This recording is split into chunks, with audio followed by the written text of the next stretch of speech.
namazima twine nkuto zitakushana n'abantu bitubine kukimanya hariho imihanda erekorwaho central government ati nke imihanda ebe kweta nkanye imihanda nyigeno ati nkobwo gukurugambara kuza Bushenyi kuza Kasese nkacama rero C5 ninga nka kansara yakuja ngo wagukozere ncyanche ndo yirete nk'enkoni omwirusye akuba naba yakubi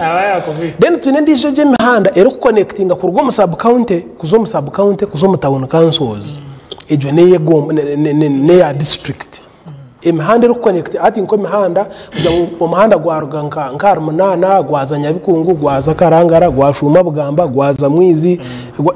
ejo ne ya district then twine n'imihanda eyamagombora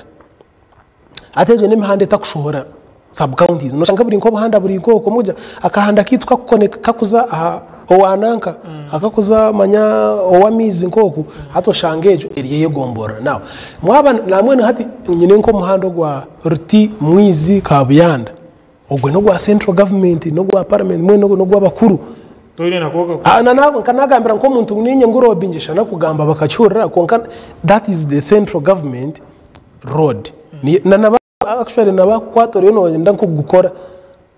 you get problems akwa it is beyond your mandate konkecho chikumanyisa ngo tukugamba because we write letters ngo muhando go gwasisikara ninge kino na naba magombora nabo bine mandate ye mihanda yabo